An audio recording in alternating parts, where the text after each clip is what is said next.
Rupa Tanti, the founder of India Spark. So, welcome to the AMIT session. This is our new season and of AMIT session where we will be discussing with more interesting topics day by day. So, basically, India Spark is a platform connecting the job seekers with the different industry leaders across different domains for driving and empowering the workforce ecosystem in India. Today, we have on this live talk show session the speaker, none other than the founder of City Furnish, Mr. Nirav Jain. We welcome you on to the Airmate session, Mr. Nirav. Hi, Thanks a Rupa. lot. Thanks for having me. Yeah. It's a pleasure. So Mr. Nirav Jain is the CEO and the founder of the City Furnish, hailing from the background of the families of the furniture makers. He had made his journey from Jodhpur to Y Combinator of USA, and how this young icon and the founder had made his journey with different ups and downs, struggles and challenges. And today he made India's one of the largest and the biggest online rental furniture startup, that is City Furnish. Once again, thank you for joining the Summit session, Mr. Nirav. Thanks, Rupa. Thanks for having me. It's a pleasure. Yeah. So before that, Nirav, it's been lovely to look at the journey, the inspirational journey you had. And today's session, let me elaborate. The first thing would be the question and answer interaction session about your journey, about your company. And today's topic is the job opportunities and the challenges during this pandemic COVID-19 times, which is a burning topic. And most of the viewers and attendees, job seekers, whosoever are there, are very much eager to understand and think what will be the scenario in the upcoming in different verticals. So that will be the topic today. So basically, I would say like the purpose of starting City Furnish was to provide an alternative to buying expensive furniture for temporary needs. So while I was studying in my college days, that's when the idea actually hit to us as a kind of a problem. That if you look closely, since last 5 decades, there has been no alternative for furniture buying. So there was pretty much only two alternatives available, that either you could buy new furniture or you could buy second-hand furniture. But if you're looking for an alternative to buying for your temporary needs, there was no solution available. So that made me wonder that what if we are able to kind of solve this problem in itself. And after working with my father's company and with Pepperfry, I obviously got the experience and insight of how the furniture industry and the e-commerce industry works, and I was able to piece together the journey itself.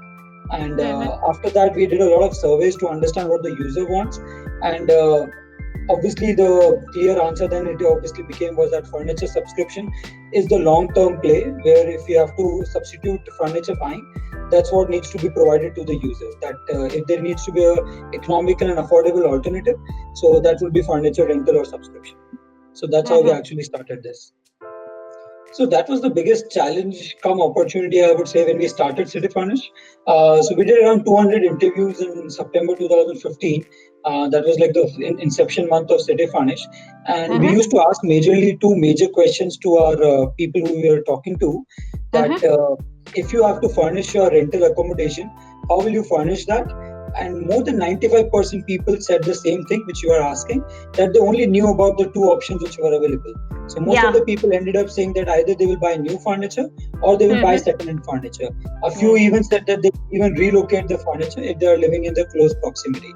But the biggest challenge come opportunity for us was that the rental furniture sector or that segment did not have that much awareness for the users to actually try it.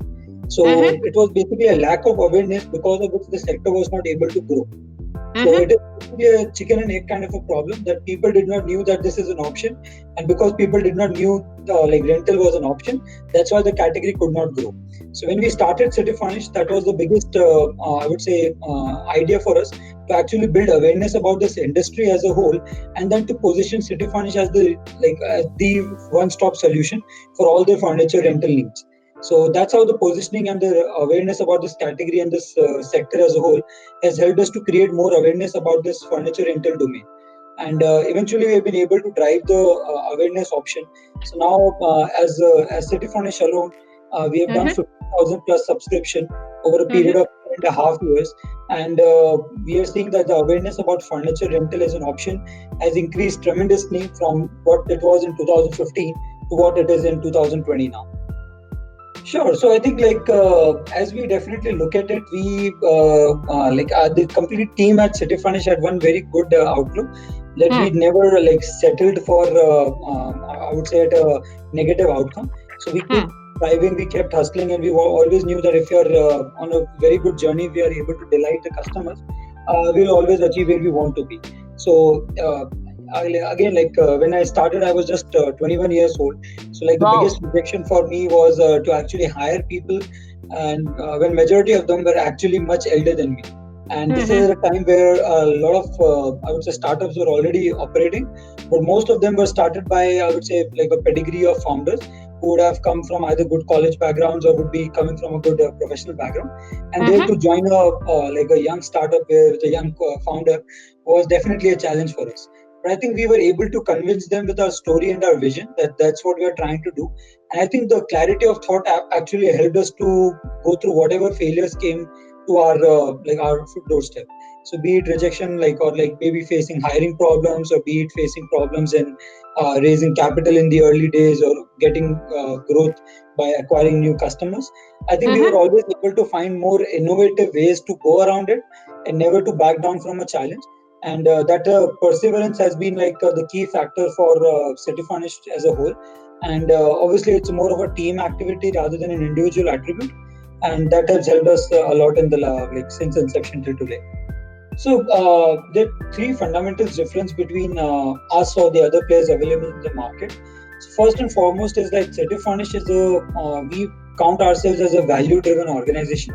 So what I Mm-hmm. essentially mean by that is whatever products and services we are providing to the users, they Mm-hmm. are value-driven. So for Mm-hmm. example, in furniture, we deal only with solid wooden furniture. So that's the Mm-hmm. kind of furniture a normal user would aspire for if he would Mm-hmm. have to bought the furniture itself as well. So that's the Mm-hmm. USP we want to achieve in. Secondly, City Furnish operates on a full stack model. So what it essentially means is that from designing of the furniture in-house to having our own fulfillment centers in the cities we operate in, to even controlling the last mile delivery and installation, everything is done in-house. And the reason for doing that was that we wanted to control the complete customer lifecycle journey. So wherever there is a touch point between us and the customer, this is something which City Furnish controls. So because of that, we are able to provide them a customer delight factor, which is over and above what they would get if they would have generally, let's say, bought the furniture from a normal e-commerce store or so. And the third and the foremost thing is that if you see globally, there is no furniture rental unicorn available, even in developed markets like US and Europe. And the fundamental reason for that is that the furniture buying experience has always been far more superior than the furniture rental experience. So that's when we started City Furnish. We did a conscious step to start with a full stack model, but at the same time to provide a white glove delivery experience. So, for example, when our team will come out to your home to deliver and install the furniture, they won't just install the furniture, but they will even tuck in the bed sheets at your bed. They will put on the dining mats at the dining tables, and all those furnishings are something which we provide as complimentary to our users. So those Mm-hmm. extra steps in that white glove delivery experience provide something which is far more superior and differentiator than what the other players are providing in the market. So fundamentally, I do think one major thing is that during this crisis, a lot of assumptions are going to be going to be wrong once this lockdown does end. So I think it's very important to focus on the survival aspect of the crisis right now, rather than focusing on growing the business at this time, or even thinking about doing any, I would say, hard change or hard pivot at this stage of the business environment right now. Having said that, obviously, I would say the biggest affected sector would be obviously the hospitality and the travel sector, including aviation, and I would say hospitality, including your short-term to long-term accommodation. And obviously, then ancillary services, including those segments, would obviously be affected as a whole. So those segments are definitely, I think, where a lot of job and salary cuts are going to be affected in the short run. But eventually, I think post the lockdown, there would be a much more clarity on how the how like how soon the economy picks up again, and that's going to be the key differentiator between like I would say like the economy being bouncing back, or if the economy is going to go through another recession or so. So that's going to be a key differentiator in my opinion. So obviously, I'll not be able to speak a lot about the other sectors, but if I have to speak about CityFurnish as an entity, so what we have figured out that work from home is essentially as good as for efficiency as people are when they're in the office. The only attribute is that if while the team is working from home, your communication needs to be much more clearer and much more focused. And if that is the case, then you are able to still achieve the same efficiency as before. And I think where generally people always face a problem is that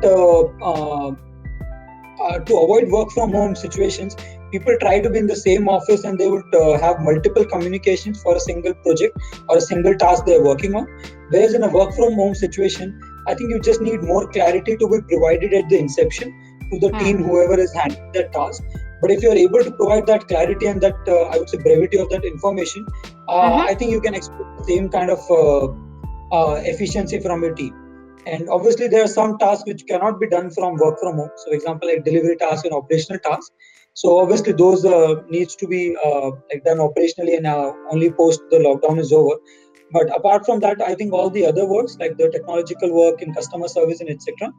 I think work from home has been like at least for CityFurnish has been as efficient as like normal course of work action has been. So definitely. So if you understand the like if you go through the last pandemic, which was in the 1918 to 1920 Spanish flu, that eventually led to the industrialization era of 1930s and beyond.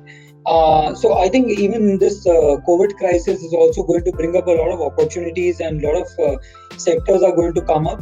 Obviously, at this moment of time, it's very skeptical or assumptive to guess what sectors and what opportunities would be created.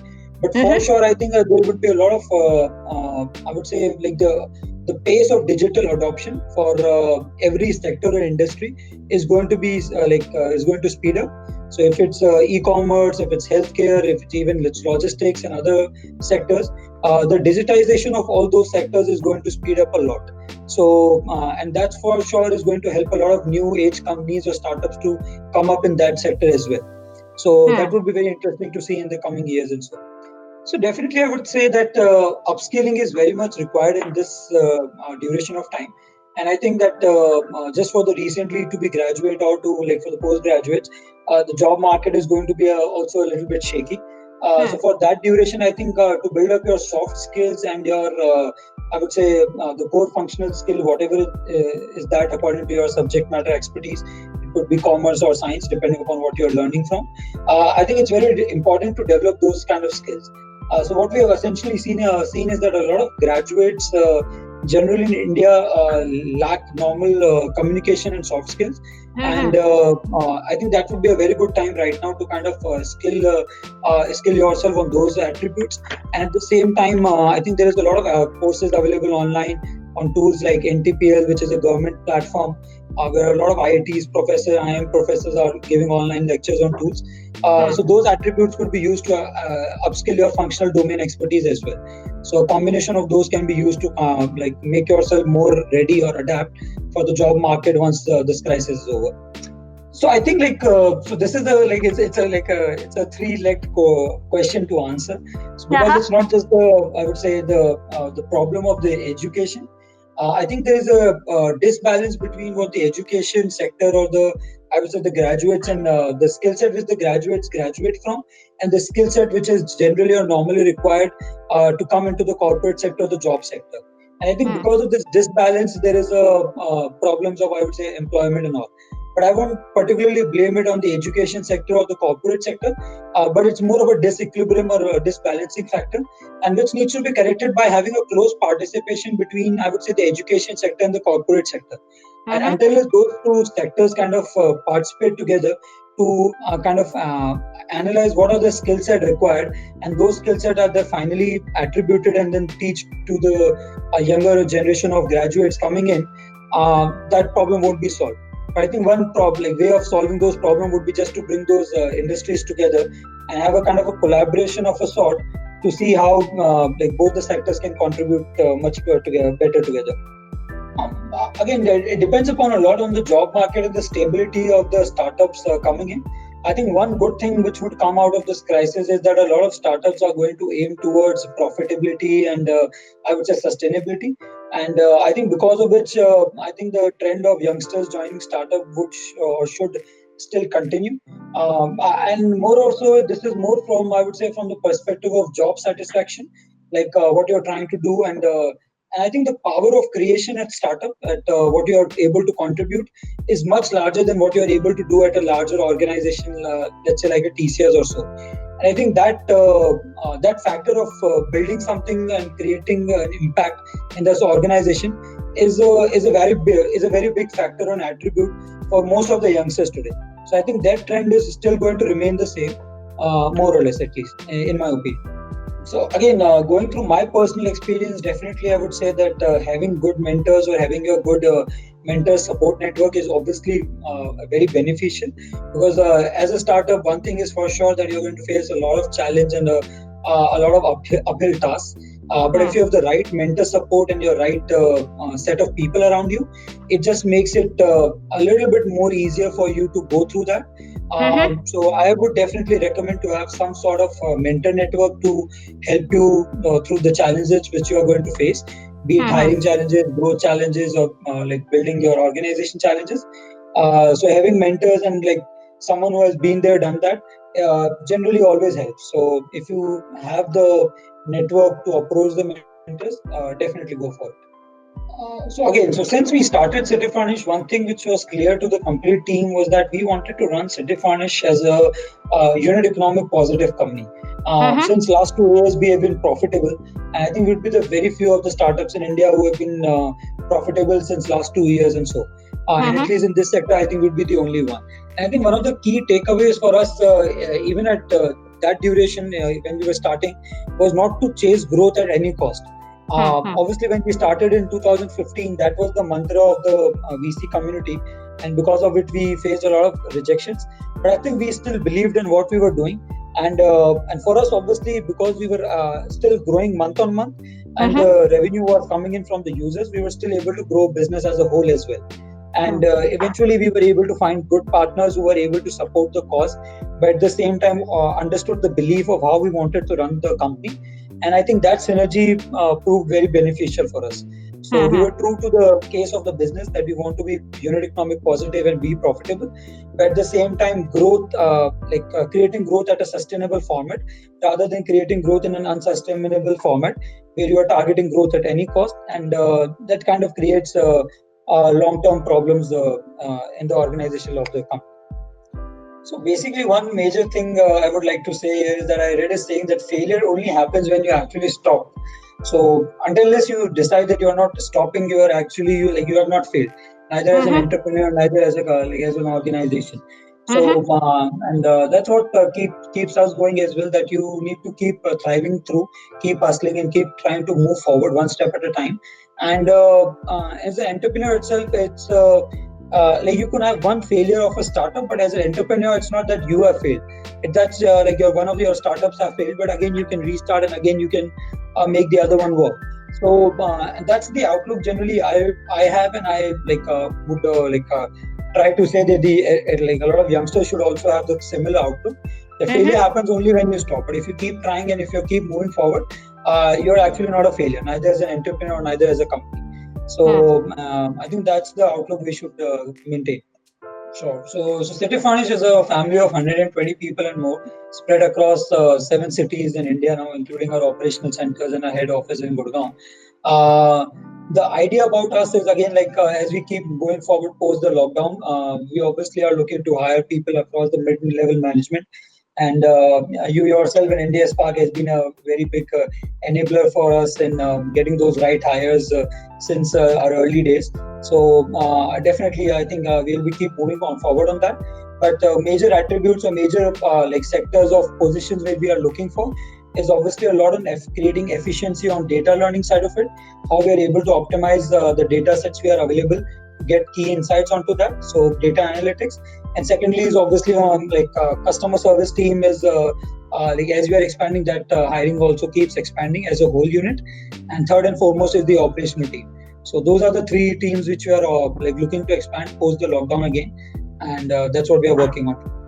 So frankly, I think they are already discussing about it, and I like just reading from the unadvised news channels, I would say that the kind of proposed plans which they would have definitely might help across the startup sector. But obviously, as of today, they haven't the plans are still under process. They haven't done anything.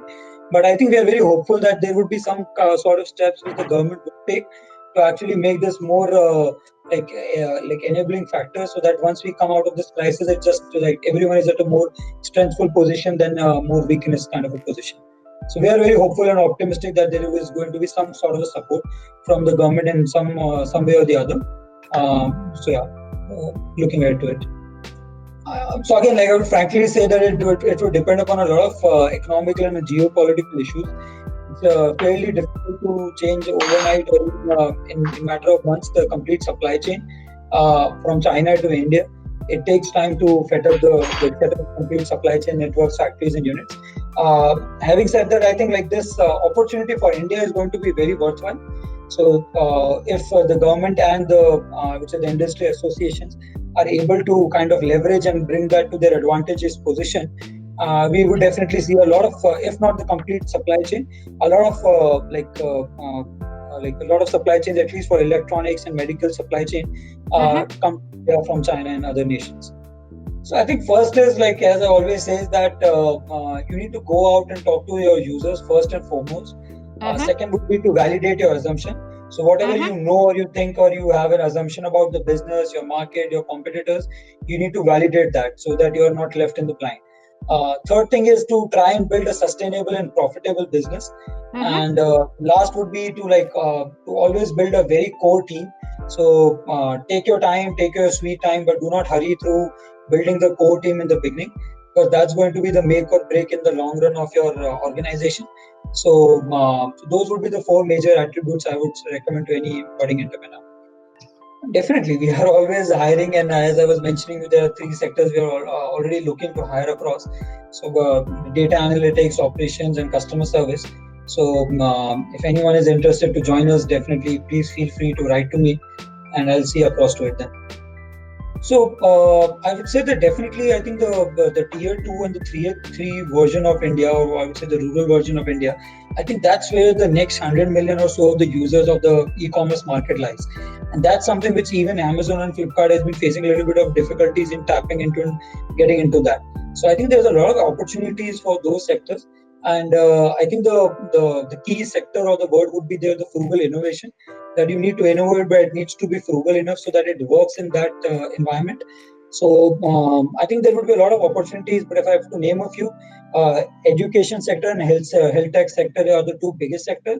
The third sector, which a lot of even a lot of fintech companies are also working on, is the kind of NBFC sector in providing short-term or mid-term loans to self-help groups or other kind of budding entrepreneurs to help them to set up and scale up their organization. So those are the three basic sectors I would say, in the coming years, would make a lot of sense for the rural India. So again, one of the core reason I was telling you, how we're differentiated from the other guys is obviously the full stack model which we operate on. So that's been the core differentiator between us and the other competitors.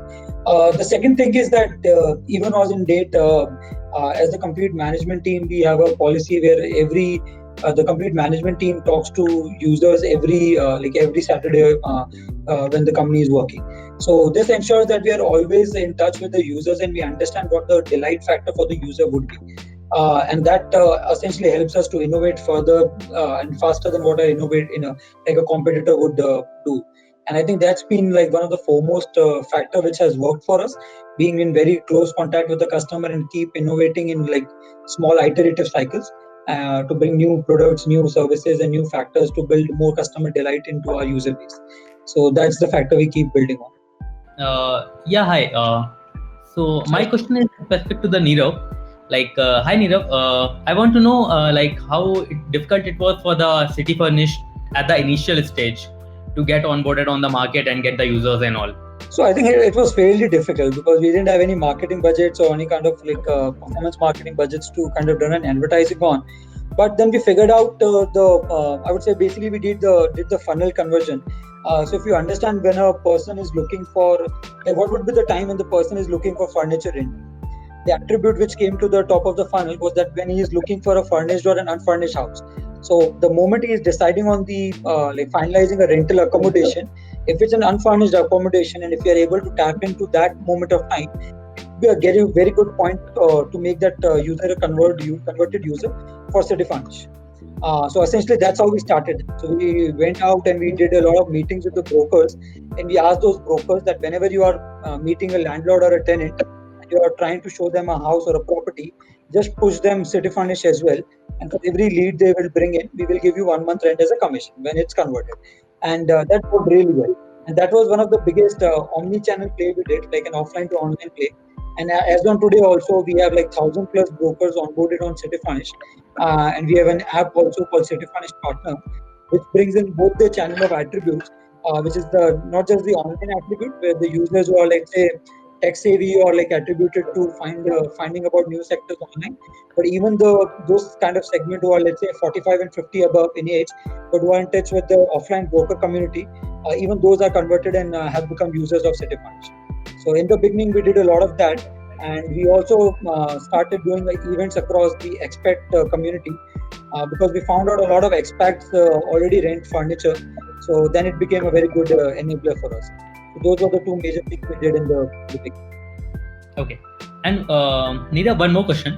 I want to ask, like, as you said in the initial conversation also, it is good to have mentorship in the initial stage of the startup.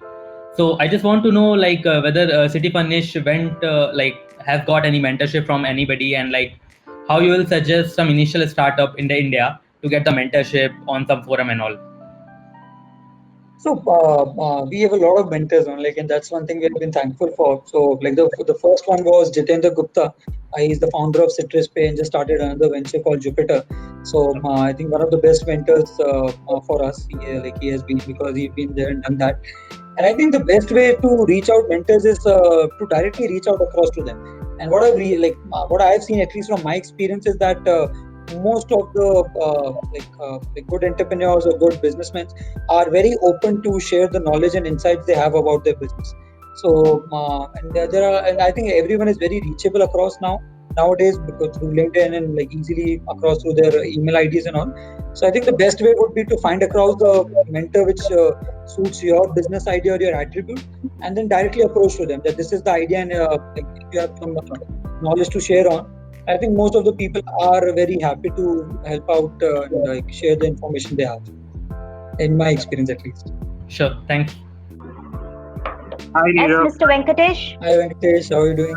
I'm good. I think you remember we connected in the past also. So, Yes, Neerav, yes. my question to you is: in a sector which you operate, logistics, supply chain are key aspects of your delivery system. Once the COVID times we recover out of this. So, at National Skill Development Corporation, we look at creation of jobs at the bottom of the pyramid at the blue collar level. So, it would be a great, engagement to explore opportunities.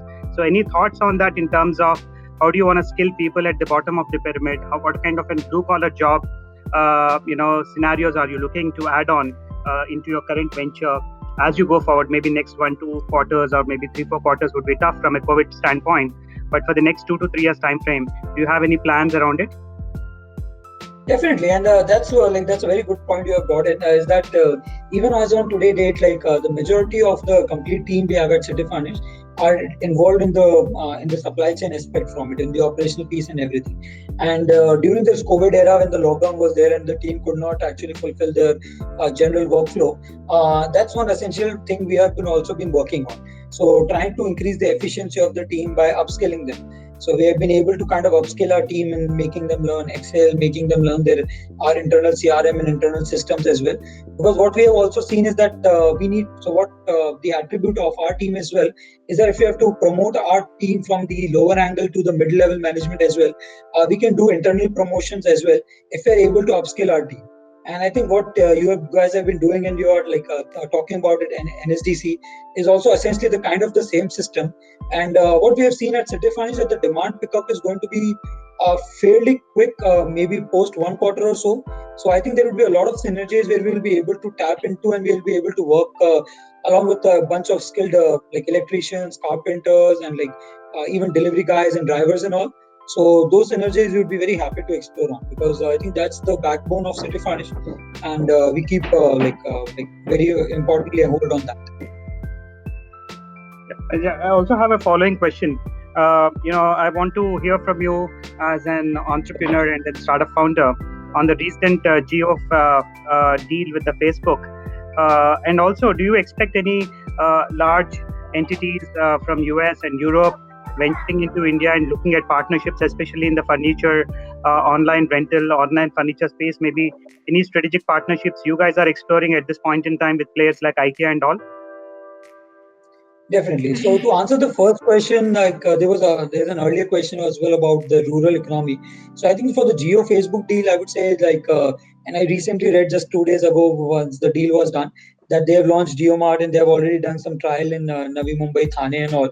So I think that's going to be like the third phase of the e-commerce sector. So we've had the Flipkart and Amazon, which are targeting and working in tier 1, tier 2 cities.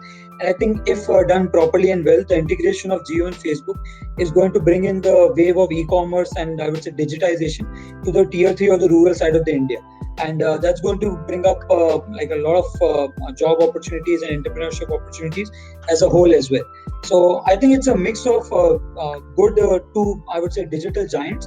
So with Jio proving in and bringing a lot of people and bringing that data awareness, and then with Facebook bringing in that technology awareness and the capital along with Jio to build up the database over WhatsApp and creating that JioMart synergies.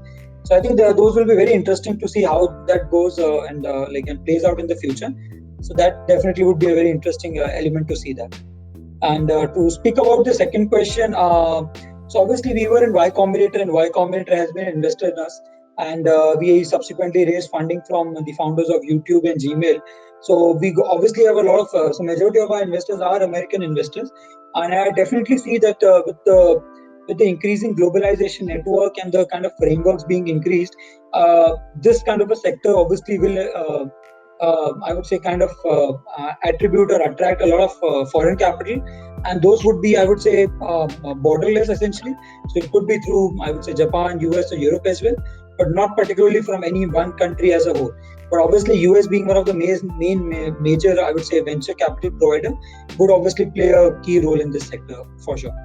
Thanks a lot, Nirav. Thank you very with much. This, stay safe, guys. With this, we are signing out. Thanks a lot. A very good evening. Stay safe, stay at home. Thank you.